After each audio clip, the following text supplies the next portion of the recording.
Sometimes the worst blows land without a single raised voice or slammed door. They arrive in the form of a calm voicemail or a polite text from someone your husband works with. Every day, someone who has slowly inserted herself into your family's routines under the guise of being helpful. That was the day my world shifted in the most clinical way possible. My name is Lauren Bennett. I am 30 years old and I am a forensic accountant who spends her days tracing money that people think they have hidden perfectly. I never expected the same skills I used at work to one day dismantle my own life. I was sitting in my car in the parking lot outside my office building in suburban Chicago, engine running, when the call came through. The number was from the local children's hospital. The voice on the other end was professional but urgent. My 8-year-old daughter Emma had been brought in by my husband's coworker after an incident at my husband's workplace. My husband's coworker had apparently picked Emma up from after-school care that afternoon because my husband was tied up in a meeting. She said she wanted to do something nice, give Emma a quick tour of the office and a special wellness sample from the company's new health initiative. Within an hour, Emma was vomiting and struggling to breathe. They were running tests now. I did not scream. I did not cry. I simply ended the call, typed the hospital address into my GPS, and pulled out of the lot. My hand stayed steady on the wheel the entire 20-minute drive. When I walked into the emergency room waiting area, my husband was already there, pacing in front of the vending machines. My husband's coworker sat beside him, legs crossed, looking concerned in that polished corporate way she always did. She wore the same navy blazer she wore to every client meeting, her dark hair pulled back neatly. She stood the moment she saw me. "Lauren, I am so sorry this happened," my husband's coworker said, voice low and measured. "I thought the new vitamin packets from the wellness program would be fine. Emma mentioned she felt a little tired after school, and I wanted to help. Your husband was in back-to-back calls. I figured it was harmless." My husband nodded quickly, placing a hand on my shoulder. "She was just trying to step in. You know, my coworker has been a lifesaver with the extra family stuff lately." I looked at both of them without blinking.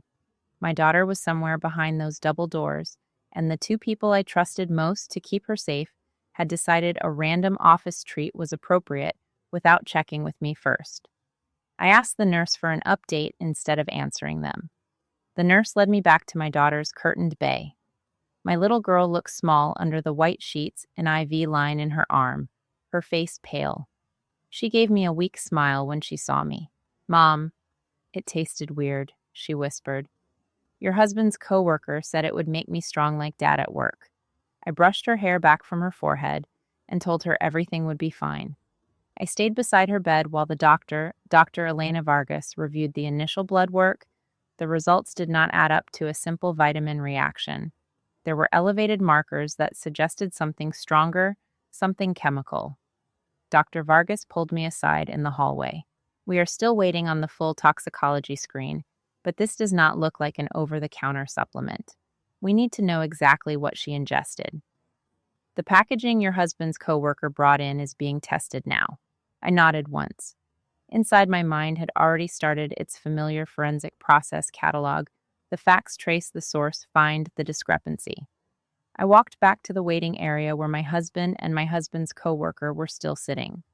My mother, Patricia, and my father, Robert, had arrived by then, called by my husband apparently. They sat across from my husband's coworker like she was part of the family. My mother stood and hugged me tightly. "This is just an accident, Lauren. Your husband's coworker has been so supportive lately. You know how busy your husband is with the new project. She was only trying to help." My father patted my arm. "Let's not make this bigger than it needs to be. The company has good insurance. Everything will be covered." My husband's coworker offered a small, sympathetic smile. "I feel terrible. I will stay as long as you need me here. Your husband and I have been working late nights on the quarterly reports, and I know things have been tight financially for you too. If there is anything I can do—" I sat down without answering. Tight financially. That phrase landed like a quiet blade. My husband and I were not struggling. We had a solid upper-middle-class life in our suburban Chicago neighborhood, a house we had paid for ourselves, and a promised share of a family asset from my side that was supposed to secure my daughter's future. Yet lately, my husband had been vague whenever I asked about the trust paperwork. My husband's coworker, as his closest colleague on the financial side of the company, had been mentioned more than once as helping streamline things. The nurse came out with preliminary discharge instructions. My daughter would stay overnight for observation. As I signed the forms, my eye caught a line in the intake notes my husband's coworker had provided. It mentioned a family supplemental support program and referenced an internal company code. Something felt off. I asked to see the exact packaging of whatever my daughter had been given. My husband's coworker hesitated for half a second before handing over the empty foil packet from her purse. The branding looked legitimate, but the fine print listed ingredients I did not recognize. Later that evening, once my daughter was settled in her room and asleep, I stepped into the quiet hallway and called my best friend Sarah Klein. She answered on the first ring. I told her the facts in the same detached tone I used at work when presenting audit findings. Sarah listened without interrupting. "Lauren, this does not sound right," she said finally. "Your husband's coworker has been inserting herself into your family decisions a lot lately. Remember that time she helped with the school paperwork last month? Let me know if you need me to come sit with you." I told her I would keep her updated and hung up. Back in the room, my husband was scrolling through his phone. My husband's coworker had left to give us space, but not before reminding my husband that they had an early meeting tomorrow to finalize the latest financial reconciliation. My mother and my father had gone home after extracting a promise that I would not overreact. I sat in the vinyl chair beside my daughter's bed and watched the monitors beep steadily. My mind ran through the numbers I knew by heart. The family asset in question was a substantial share of my late grandfather's business holdings, promised equally to me and my brother years ago. My husband had been helping manage some of the paperwork because of his finance background. My husband's coworker had access to certain documents through a joint consulting arrangement the company had with the family business. Lately, the disbursements had been smaller than expected. My husband kept saying it was market fluctuations. The next morning, Dr. Vargas returned with more results. The toxicology report showed traces of a synthetic compound not listed on any standard wellness product. It was something used in industrial cleaning agents, or more concerningly, in certain off-books financial document treatments to prevent tampering. Dr. Vargas frowned at the chart. "This is highly unusual for a child's supplement. We are required to file a report with the proper authorities if we suspect product tampering or mislabeling. The hospital will keep the packet for testing." My husband looked genuinely surprised. My husband's coworker, who had arrived early with coffee for everyone, suggested it must be a manufacturing error. She offered to call the company's wellness vendor herself. My father, who had returned with my mother, waved it off. "These things happen, Lauren. Do not turn this into some conspiracy. Your husband's coworker has been nothing but helpful. The company is even covering the hospital bill as a courtesy." I listened to them all without comment. My husband stayed quiet eyes flicking between me and my husband's coworker. That was when I noticed the small security camera in the corner of the hospital room, the kind used for high-risk pediatric cases. Later, I would request the footage. For now, I simply filed the observation away. By the time my daughter was discharged that afternoon, I had already made 2 quiet calls. One to my corporate lawyer, Michael Reed, asking him to pull any recent trust documents related to my grandfather's holdings. The other to Sarah, asking her to watch my daughter for a few hours so I could go through our home files undisturbed. My husband went back to the office with my husband's coworker. He kissed my daughter on the forehead and told me he would handle everything at work. I drove home in silence. The suburban streets looked the same as they always had: neat lawns and quiet driveways. Inside our house, I opened the filing cabinet in the home office and began the methodical process I knew best. Page by page, transfer by transfer. What I found in the latest statements did not match the numbers my husband had shown me 2 months earlier. There were unexplained outflows labeled as consulting fees routed through my husband's coworker's department.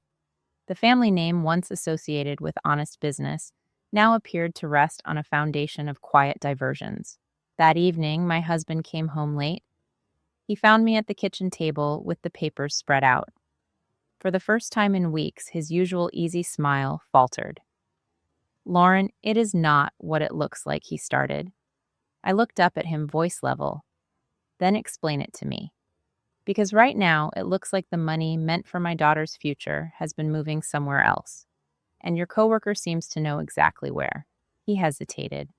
Before he could answer, my phone buzzed with a text from my mother. She had spoken to my husband's coworker. They both thought I was overreacting and making things awkward for my husband at work.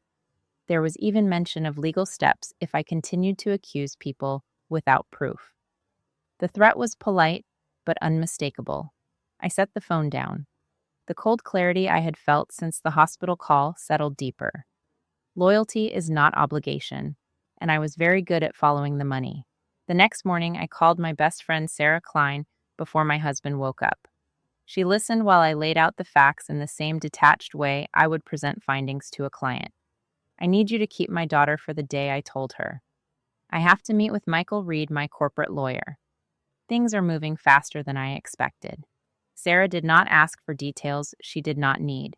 She simply said she would pick my daughter up from school and keep her overnight if necessary. That kind of quiet reliability felt like the only steady ground left. At the lawyer's office downtown, Michael Reed reviewed the documents I had brought and the security footage clip I played for him on my tablet. He leaned back in his chair, expression unreadable. "This is more than a hospital incident, Lauren. The trust outflows the routing through your husband's coworker's department, the deliberate administration of an unapproved substance to your daughter. It all points to coordinated pressure. They're using the wellness program as cover, but the financial trail is clear. I can have subpoenas ready by end of week if you want to move forward formally." I nodded once. "I want everything documented. No assumptions, just the numbers." When I returned home that evening, my husband was waiting in the living room. My husband's coworker had come with him ostensibly to drop off some work files. She sat on our couch as if she belonged there, legs crossed, offering me a small smile that did not reach her eyes. "Lauren, I heard you were at a lawyer's office today. That seems extreme. Your husband and I have been working so hard to keep things stable for the family. The boss, Thomas Whitaker, at the office is concerned about how this looks. He mentioned possible adjustments to your husband's role if there are any public distractions." My husband stepped closer, voice low but firm. "We need to think about my daughter here. Legal action would drag everyone through months of scrutiny. The company has already offered to settle the hospital costs quietly. My parents even called your mother to see if they could help mediate. Everyone agrees this is getting out of hand." My mother, Patricia, had indeed left another voicemail earlier, her tone clipped with impatience. She and my father, Robert, expected me to drop the questions and focus on family unity. The secondary conflict of legal threats from relatives had now fully materialized, polite warnings about reputational damage and potential custody concerns if I continued unstable behavior. I looked at the three of them, my husband's coworker, and the distant echo of my parents' pressure, and felt nothing but that same cold detachment. "The security footage from the hospital shows a different story than the one you told the intake nurse," I said evenly. I did not raise my voice. I did not need to. "And the trust documents show exactly where the money has been going. Loyalty is not obligation, my husband. Not when it costs my daughter's safety or the future we were promised." My husband's coworker's polished expression flickered for the first time. My husband's jaw tightened. Before either could respond, my phone buzzed with a message from Nicole Brooks, my husband's coworker's assistant at the office. She had apparently overheard enough to grow uneasy and had forwarded me an internal memo linking the wellness samples to a side project my husband and my husband's coworker had been running to optimize trust disbursements. The memo was time-stamped the day before my daughter's hospital visit. The escalation had reached a new arena. What had started as a single afternoon incident now stretched into coordinated financial manipulation and threats of professional fallout. I saved the message and set the phone down. The next 24 hours would determine whether they chose to step back or push harder. Either way, I was already tracing the final threads. My husband's face tightened the moment I mentioned the internal memo. My husband's coworker's polished smile slipped entirely her manicured fingers, gripping the edge of our couch cushion. Nicole sent you that, she asked, voice still controlled, but edged with something sharper than concern. That's an internal draft. It does not prove anything. I remained seated at the kitchen table, the papers still neatly stacked in front of me. It proves coordination, I said, tone flat and even. The same way the hospital security footage proves you did not hand my daughter a simple vitamin packet by accident. The compound in her system matches the tamper-evident solution your department uses for sensitive financial documents. The trust outflows match the consulting fees routed through your joint project with my husband. The family name built on fraud is no longer hidden. My husband stepped forward, hands raised like he was calming a difficult client. Lauren, we can fix this without lawyers. Thomas Whitaker already offered to adjust my role quietly if we keep things in-house. Your parents agree this is getting blown out of proportion. They are worried about my daughter's stability if this drags on publicly. My mother had left 3 more voicemails by then, each one layering on the legal threats from relatives, potential challenges to our custody arrangements, questions about my emotional fitness as a parent, suggestions that pursuing the matter would only isolate us further. My father had echoed the same in a terse text, reminding me that family loyalty came first. The pressure was methodical, calculated, the kind of slow squeeze people in their circle used to maintain appearances in suburban Chicago. I did not argue. I simply stood gathered the folder containing the security clip, the toxicology report, and the trust statements, and told them both I had an early meeting with Michael Reed the next morning. Sarah had already picked my daughter up from school and would keep her overnight. My husband tried one last appeal on his way out the door, with my husband's coworker, his voice low. This is not just about money, Lauren. It is about our life here. The neighborhood, the schools, everything we built. I closed the door behind them without answering. The house felt quieter than it had in months. The following afternoon, Michael Reed arranged a private mediation session at his downtown office, inviting my husband's coworker, Thomas Whitaker, as company representative, and my parents as neutral family observers. I arrived early, the folder under my arm, my posture straight and unhurried.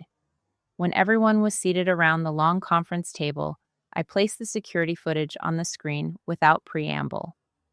The clip played in silence. My husband's coworker on the phone in the hospital hallway. The fragments of conversation about handled the sample, and numbers still do not line up. My father shifted uncomfortably in his chair. My mother's lips pressed into a thin line. My husband stared at the table. My husband's coworker's face remained composed, but her fingers drummed once against her knee. Michael Reed spoke next, his voice professional and precise. The evidence is clear. The trust disbursements were diverted through consulting arrangements managed in your department. The substance given to my daughter matches the proprietary solution used to mark sensitive documents. This constitutes both financial fraud and child endangerment. We are prepared to file formally unless the diverted funds are returned in full and all parties agree to cease contact. Thomas Whitaker cleared his throat. The company will be conducting an internal review. Your husband's involvement in the side project raises serious compliance issues. We cannot afford reputational damage. The room stayed quiet while the reality settled. Then my father, who had been unusually pale since arriving, suddenly clutched the edge of the table. His breathing grew labored. The color drained from his face. My mother reached for him, alarmed. Michael called for the building's on-site medical support. Within minutes, paramedics arrived and helped him to a private room adjacent to the conference area for evaluation. It was a stress-induced episode, the paramedic explained calmly, nothing immediately. Life-threatening, but serious enough to require monitoring. While the others waited outside, I sat with my father in the small room as the monitors beeped steadily. He looked smaller against the white pillow, the polished executive facade cracked. For the first time in years, he met my eyes without the usual layer of judgment. His voice came out hoarse. We knew about the diversions, he admitted quietly. Your mother and I looked the other way, because the family name had to stay intact. Your husband's coworker convinced your husband it was just temporary cash flow management. We never thought it would touch my granddaughter. I am sorry, Lauren.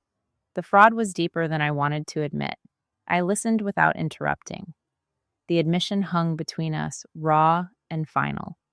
No dramatic reconciliation followed. I simply nodded once and stepped out when the paramedics returned to transport him for further checks. The confession changed nothing about the path ahead, but it confirmed what the numbers had already shown me. Back in the conference room, the mediation shifted decisively. My husband and my husband's coworker had no counter-arguments left. The diverted inheritance share, nearly $200,000 in total, was wired back into the trust account that same afternoon under legal supervision. Thomas Whitaker informed my husband that his position was being reassessed pending the full internal audit. My husband's coworker's access to sensitive projects was immediately suspended. My parents, shaken by my father's episode and the undeniable evidence, withdrew their support for any legal threats. The polite warnings about reputation and custody evaporated once the public filing became inevitable. 2 weeks later, the company's compliance team completed its review. The findings were forwarded to regulatory authorities. A quiet but thorough public disclosure followed in the industry newsletter that circulated through our suburban Chicago professional circles. Unexplained discrepancies in trust management involving key personnel at my husband's firm. No names were splashed across headlines, but the damage was precise and lasting. Colleagues distanced themselves. Invitations to neighborhood events grew sparse. My husband's role was reduced to a non-client-facing position with no path back to the fast track. My husband's coworker resigned before formal termination, her polished reputation now carrying the quiet stain of the investigation. I filed the final paperwork to formalize the trust recovery and requested a permanent no-contact order for my daughter's protection. My husband moved out the following month. He tried one last conversation at the front door, voice strained. This did not have to end this way. I looked at him evenly. Loyalty is not obligation when it requires sacrificing your child's safety or the future you promised her. I chose what mattered. The house grew quieter after that, but it also grew calmer. My daughter thrived under Sarah's steady support and the new routines we built together. The recovered funds were placed in a dedicated account for her education, untouched by anyone else's decisions.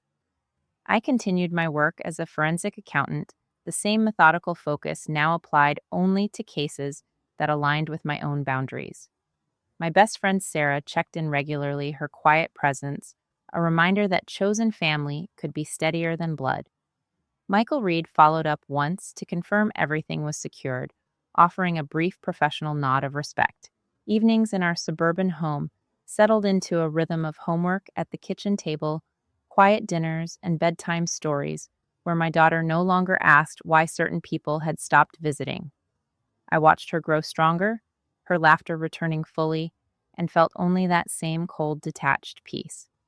The inner circle I had once tried to hold together was gone, but what remained was mine alone to protect. 6 months later, I received a final update from the trust administrator. The family holdings were fully audited and restructured under independent oversight. The name, once built on quiet fraud, now stood on transparent ground again. I closed the email without reply and stepped outside to watch my daughter ride her bike down the quiet street, the late afternoon light catching her hair. No grand declarations, no lingering anger, just the steady knowledge that I had traced every thread, exposed every lie, and walked away stronger. Loyalty is not obligation. It is a choice, and I had finally chosen myself. Where do you draw the line when the people closest to you start rewriting the rules behind your back? Thank you for listening to my story.